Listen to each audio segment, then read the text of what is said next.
പപ്പ ഇതെന്താ ഇത്? ഞാൻ അങ്ങോട്ട് വരാനിരിക്കായിരുന്നു കല്യാണ പെണ്ണെ കാണാൻ. നന്ദൻ ഇരിക്കെ. നീ എന്താ ഈ നോക്കണേ? അതൊക്കെ കഴിഞ്ഞില്ലേ മോളെ? ബെയില് കിട്ടിയെന്ന് പറഞ്ഞിട്ട് വിശ്വസിച്ചില്ല. നേരിട്ട് ഇപ്പൊ കാണുന്നു പറഞ്ഞു. ഒരു ദോശ മുഴുവൻ കഴിക്കാൻ സമ്മതിച്ചില്ല എന്നെ. നീ ഇങ്ങനെ ഓരോ വാശി കാണിച്ച് നന്ദനെ ബുദ്ധിമുട്ടിക്കല്ലേ. എനിക്ക് എന്താ ഏട്ടാ ബുദ്ധിമുട്ട്? കുഞ്ഞിപ്പാലി ചേട്ടൻ പറഞ്ഞു ആരോ മനഃപൂർവ്വം പ്ലാൻ ചെയ്തതാണെന്ന്. ഏതോ ഒരു യൂസഫ്. അതുകളാ. എന്താ നിങ്ങളുടെ പ്ലാൻ? എങ്ങോട്ടാ ആദ്യത്തെ യാത്ര? എന്തെങ്കിലും ഡിസ്കസ് ചെയ്തോ? ഇല്ല. എങ്കിൽ ഞങ്ങൾക്ക് വിട്ടേക്കൂ അല്ലേ അലിയപ്പ? ഞങ്ങൾ പ്ലാൻ ചെയ്യുന്നു, ചാർട്ട് ചെയ്യുന്നു. ദേവകി അമ്മ ഓൺ ലീവ്, ആലിയാപ്പു ഇൻ ചാർജ്. അതിനിപ്പോ നാസ്ത ഫുള്ളാക്കാൻ പപ്പ സമ്മതിച്ചില്ലല്ലോ. ഇനിയിപ്പോ നാസ്ത ഇവിടെ ആക്കാം. നിങ്ങൾ വേഗം കുക്കിംഗ് ആക്കി.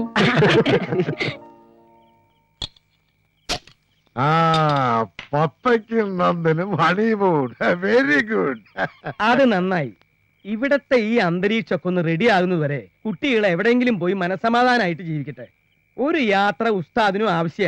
എവിടെങ്കിലും പോയി ഒന്ന് അടിച്ച് പൊളിച്ച് വാ എന്റെ ഉസ്താദെ. അങ്ങനെ നല്ല കാര്യങ്ങൾ പറ. താൻ വരുന്നോ? അയ്യോ ഞാനില്ല. അന്നത്തെ പോലെ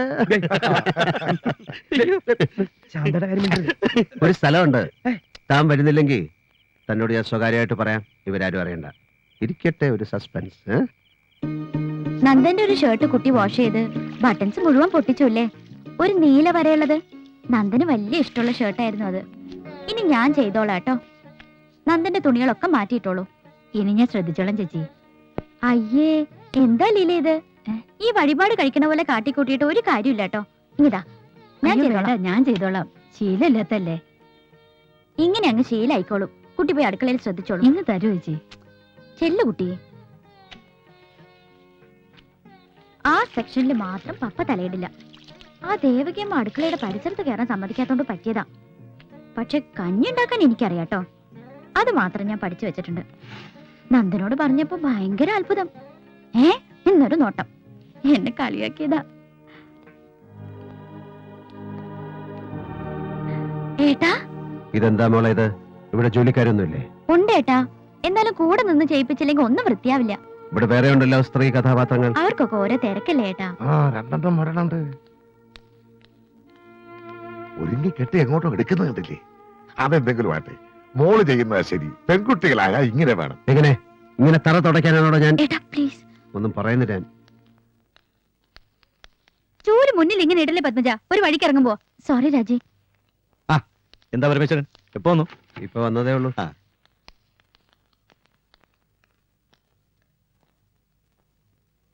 നിനക്കിവിടെ ബോറായി തോന്നി തുടങ്ങിയ വൈകരുത്. ഏട്ടനെ വിളിച്ചിട്ട് രണ്ടുപേരും കൂടെ അങ്ങോട്ട് വന്നേക്ക്. അങ്ങനെ പറയരുത്. ചെന്ന് കയറിയ വീടിന്റെ അവസ്ഥക്ക് ചേർന്ന രീതിയിൽ അഡ്ജസ്റ്റ് ചെയ്ത് നിൽക്കണം. It's all the game. അതങ്ങ് കൊടുക്ക് സ്വാമി. എന്താ ഇത്? ഗോവയ്ക്കുള്ള എയർ ടിക്കറ്റ്. രണ്ടുപേരും കൂടെ യാത്ര പോയി വാ. താങ്ക് യു ഏട്ടാ. ഏട്ടൻ ഇറങ്ങട്ടെ. ഒരു കപ്പ് കാപ്പി? വേണ്ട മോളെ.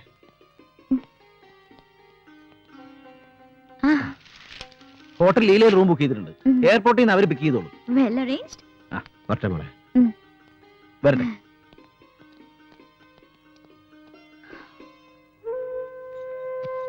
ഏട്ടന്റെ ഓർമ്മശക്തി ഭയങ്കര. കൊറേ മുമ്പ് എപ്പോഴും ഗോവയെ കൊണ്ടുപോകണമെന്ന് പറഞ്ഞ് ഞാൻ ശല്യപ്പെടുത്തിയിട്ടുണ്ട്. അതാ ഇപ്പൊ കോമ്പൻസേറ്റ് ചെയ്യുന്നത്. ഈ ഭൂമി മലയാളം കണ്ട ഏറ്റവും ഭാഗ്യവതിയായ അനിയത്തി. ഇനിയൊരു ജന്മം ഉണ്ടെങ്കിൽ ഞാൻ പ്രാർത്ഥിക്കും ആ മനുഷ്യന്റെ കൂടെ പിറപ്പായി ജനിക്കാൻ. ഏട്ടനെ സ്നേഹിക്കാൻ മാത്രമേ അറിയൂ. അത് ഈ അനിയത്തിക്കും അതെ. ഒരു തരത്തിൽ ഭാഗ്യമായി യാത്ര. നീ ഇവിടെ ശ്വാസം മുട്ടി തുടങ്ങിയിരിക്കുന്നു. ഐ എം സോറി പപ്പ. അങ്ങനെ പറയരുത്. എനിക്കിവിടെ എന്താ കുഴപ്പം?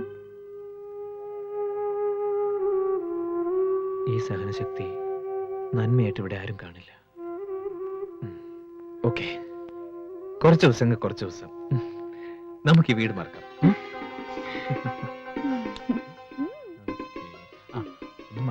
ഇല്ല, ഒന്നും വന്നിട്ടില്ല. കണ്ടോ, എന്നെ കൊണ്ടുപോയില്ലോ. മോനെ നന്ദ, ഇറങ്ങിയോ? അതെ ചേച്ചി. പോയിട്ട് വരാ ചേച്ചി. രാജി പോവാം. മോനെ, അച്ഛന് തീരെ വയ്യ കേട്ടോ. നീ ഇവിടെ ഇല്ലെങ്കില് ഞങ്ങൾക്ക് ആർക്കും അച്ഛനെ മാനേജ് ചെയ്യാൻ കഴിയില്ല. എത്ര പേര് ഇടവും മലവും നിന്നാലും നീ അടുത്തില്ലെങ്കില് അറിയാലോ അച്ഛന്റെ കാര്യം. അച്ഛന് പ്രത്യേകിച്ച് അസുഖമൊന്നും. ഞാൻ ഇപ്പോഴല്ലേ അച്ഛൻ്റെ അടുത്ത് പോയത്. അത് നന്ദന്റെ പപ്പയുടെ യാത്ര മുടക്കണ്ടെന്ന് വെച്ചിട്ട് ഒന്നുമില്ലാത്ത ഭാവം നടിക്കുക. വയ്യാഴിക ശരിക്കും ഉണ്ട്. നീ പോയി കഴിഞ്ഞായിരിക്കും തുടങ്ങുക കരച്ചിലും പിഴിച്ചിലും വാശിയും. പിന്നെ ഭക്ഷണവും മരുന്നും ഒന്നും കഴിക്കുകയില്ല എന്താ ഞാൻ വേണ്ടത് ചേച്ചി? ഈ യാത്ര ക്യാൻസൽ ചെയ്യണോ? എന്ന് ഞാൻ പറയില്ല. പപ്പ ഒരുപാട് മോഹിച്ചൊരുങ്ങി ഇറങ്ങിയതല്ലേ. എന്നാ പപ്പയെ തനിച്ചു വിടാം. എന്നിട്ട് ഞാൻ ഇവിടെ അച്ഛനടുത്തിരിക്കാം. നീ എന്നോട് ദേഷ്യം പിടിക്കല്ലേ. ഞാനിവിടുത്തെ സിറ്റുവേഷൻ പറഞ്ഞതേ ഉള്ളൂ. ഇവിടുത്തെ സിറ്റുവേഷൻ എനിക്ക് മനസ്സിലാവും ബിക ചേച്ചി, മനസ്സിലാവും. സ്വന്തം ജീവിതം ചളിക്കുണ്ടിലായി തീർന്നവരുടെ ഫ്രസ്ട്രേഷൻ, ജലസി അനുവദിക്കരുത്. ആരെയും നന്നായി ജീവിക്കാൻ അനുവദിക്കരുത്. അതേ പ്രസംഗം പറയുന്നു. നീ നിന്റെ ഭാര്യയെ വിളിച്ച് എങ്ങോട്ടാന്ന് വെച്ചാ പോടാ. തന്തയെ ചുടുകാട്ടിലേക്ക് എടുക്കുമ്പോഴും ഇവിടെ വേണ്ട. പോ, ഗോവയ്ക്കോ സിമിലേക്കോ. Shut your bloody mouth. പ്രാഗി കൊല്ലും എന്റെ അച്ഛനെ നിങ്ങളൊക്കെ കൂടി. ഭാസ്കര, ലഗേജ് ഒക്കെ എടുത്ത് റൂമിൽ വെക്ക. സോറി പപ്പ.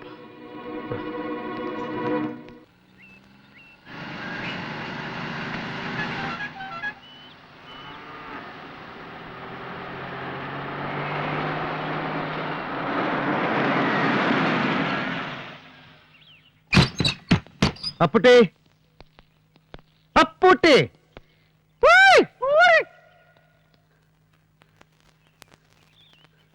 വണ്ടിയുടെ ശബ്ദം കേട്ടു. ഞാൻ ആ പത്താപ്പേരുടെ പിന്നിലായിരുന്നു. പക്ഷെ തീരെ പ്രതീക്ഷിച്ചില്ല കേട്ടോ. അങ്ങനെ പ്രതീക്ഷിച്ചിരിക്കുമ്പോ കേറി വന്ന എന്താ അപ്പുട്ടി അതിനൊരു മേളം ഡിമാന്ന് വന്ന് വേണം. മുമ്പും താൻ എന്നെ അങ്ങനെയല്ലേ കണ്ടിട്ടുള്ളൂ. ഉവ്വ്, പകല് വെളിച്ചത്തിൽ നമ്മൾ തമ്മിൽ കാണുന്നത് ആദ്യം എന്നാ തോന്നേ. രാത്രിയല്ലേ പ്രത്യക്ഷപ്പെടൽ, അതുപോലെ അന്തർധാനവും. എന്താണ് കൊച്ചു തോർത്തുമുണ്ടൊക്കെ എടുത്ത് പത്തായപ്പുരയുടെ പിന്നിൽ നിന്നൊരു പ്രത്യക്ഷപ്പെടൽ? ആ അടിച്ചുകളിക്കാർ ഇപ്പോഴും സർവീസിലുണ്ടോ? അത് പെൻഷനായി, ഇപ്പൊ ആരുമില്ല. അധികം തുടങ്ങി ഞാൻ തന്നെയാ. വിരോധമില്ല. ഇവിടുത്തെ ഏകാന്തതയിൽ ഒരു നേരം പോക്കിനായി താൻ ഇനി ആരെങ്കിലും ഇവിടെ പാർപ്പിച്ചു എന്ന് തന്നെ വെക്കുക. വിരോധം ഒട്ടുമില്ല. പക്ഷെ വിരോധം ഉണ്ടാവും. ഒരു കമ്പനിക്ക് താൻ എന്നെ കൂടെ വിളിക്കാതിരുന്നാൽ. ശിവ, അല്ല ബാഗും പെട്ടിയൊക്കെ ഇറക്കുന്നുണ്ടല്ലോ. 2 നാള് കാണുവോ? 2 നാളല്ല, ഇനിയുള്ള നാളുകൾ ചിലപ്പോൾ മുഴുവൻ ഞാനിവിടെ ഉണ്ടാവും. ഈ വീട് വാങ്ങിയിട്ടിരിക്കുന്ന കാര്യം പപ്പയ്ക്ക് അറിയില്ലേ? നിങ്ങളോടും പപ്പയോടും ഞാൻ എന്തെങ്കിലും മറച്ചു വെച്ചിട്ടുണ്ടെങ്കിൽ ഇത് മാത്രമാണ്. വെറുതെ ഒരു സർപ്രൈസ് തരാൻ. ഇവിടെയാണോ ജനിച്ചതും ചൈൽഡ്ഹുഡ് ചെലവഴിച്ചതും ഒക്കെ? ജനിച്ചത് ഈ വീടിനപ്പുറത്ത് എവിടെയോ ഒരിടത്ത്. ഞാൻ ബാല്യം ചെലവഴിക്കുകയായിരുന്നില്ല, കണ്ണീര് കുടിച്ച് അനുഭവിക്കുകയായിരുന്നു.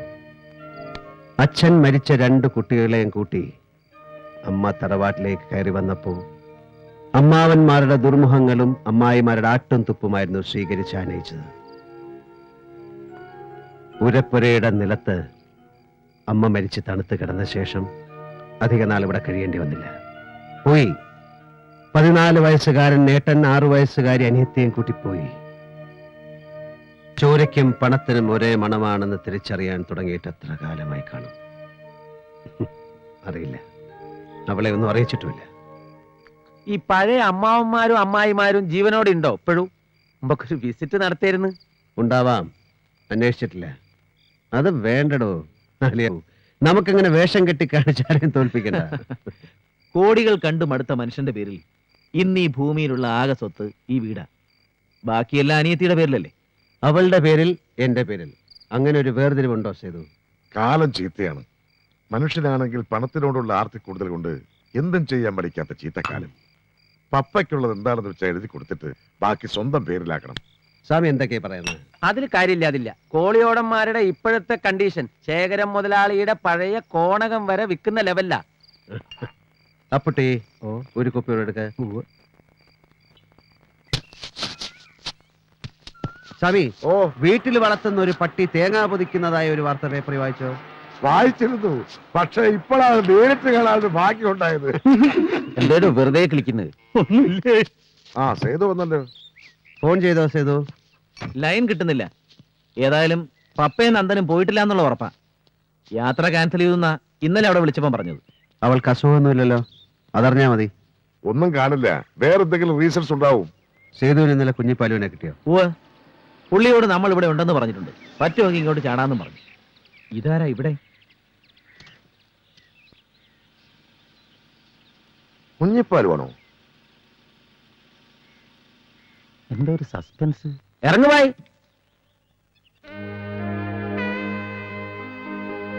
ഈ കുഴിച്ച ഇതെങ്ങനെ ഇവിടെ?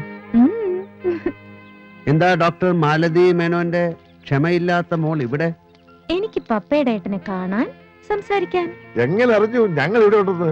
ഒരുപാട് അന്വേഷിച്ചു. ഒടുവിൽ കുഞ്ഞുപാലുവേട്ടൻ പറഞ്ഞു തന്നു. ഫ്രണ്ടിന്റെ കാറും കടം വാങ്ങി ഇനി പോന്നു. അമ്മയ്ക്കറിയോ? ഇല്ല, പറഞ്ഞാ വിടില്ല. സോ പറയാതെ ചാടി. മോള് കിട്ടുന്ന സ്പീഡിൽ വണ്ടി തിരിച്ചുവിട്. വെറുതെ ഓരോ കുഴപ്പങ്ങൾ ഉണ്ടാക്കണ്ട. അവരവിടെ കിടന്ന് അന്വേഷിക്കില്ലേ? പോവാം. എനിക്ക് സംസാരിക്കണം. എന്ത് സംസാരിക്കാൻ? ആരെന്ത് പറഞ്ഞാലും എനിക്ക് ഈ വിവാഹത്തിന് സമ്മതമാണ്. എനിക്ക് സമ്മതമല്ല. എതിർപ്പുകളെ അവഗണിച്ച് ഒളിച്ചോടി കല്യാണം കഴിക്കാൻ പറ്റിയ ഒരു പ്രേമരോഗി പയ്യൻസിനെ ക്ഷമ എന്നിൽ പ്രതീക്ഷിക്കരുത്. ഗോൾഡ് സ്മഗ്ലിംഗ് കേസിൽ 2 ദിവസം പോലീസ് ലോക്കപ്പിൽ കിടന്ന എന്നെ അംഗീകരിക്കാൻ ക്ഷമയുടെ വീട്ടുകാർക്ക് ബുദ്ധിമുട്ടാവും. അവരുടെ മാനസികാവസ്ഥ ക്ഷമ മനസ്സിലാക്കണം. ഞാനത് കാര്യമാക്കുന്നില്ല. എനിക്കറിയാം പപ്പയുടെ ഏട്ടനെ. എന്നെയോ? എന്നെ അറിയാമെന്നോ? ഇല്ല കുട്ടി, നീ അതിന് ശ്രമിക്കുകയും വേണ്ട. പൊയ്ക്കോളൂ. കുറച്ചു കാലം കഴിയുമ്പോൾ ഈ ഇൻഫാക്ച്വേഷൻ മാറും. സ്വാമി, ആ കുട്ടിക്ക് പറഞ്ഞ് മനസ്സിലാക്കി കൊടുക്കുക.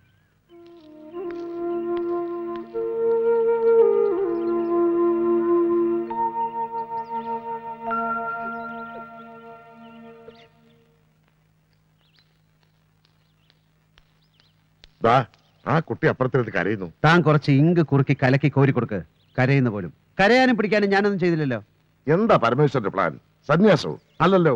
എന്തായാലും വിവാഹം കഴിക്കണം, ഒരു കുടുംബം വേണം. എന്നും ഇങ്ങനെ കഴിയാൻ പറ്റുമോ? സമ്മതിക്കാം, വിവാഹവും കഴിക്കാം. അത് ഈ കുട്ടിയാവുന്നതിനോടും വിരോധമില്ല.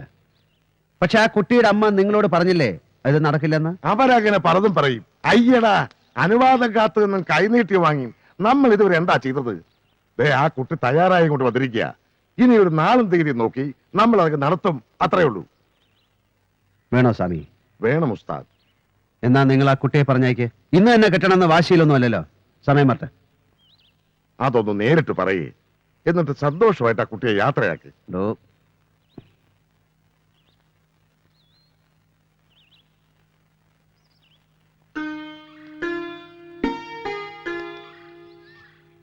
ക്ഷമാപണം വേണോ?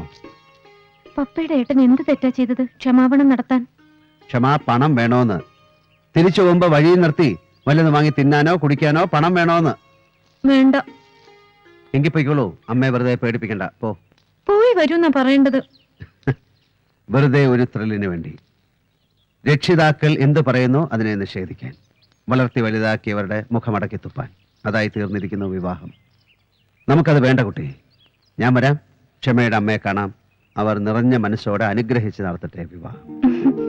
മതി, കാത്തിരിക്കാൻ ഞാൻ തയ്യാറാ. ഒരുത്തി ഇങ്ങനെ ഇരിപ്പുണ്ടെന്ന കാര്യം ഒരാൾക്ക് ഓർമ്മയുണ്ടാവണം. മറന്നു പോവരുത്.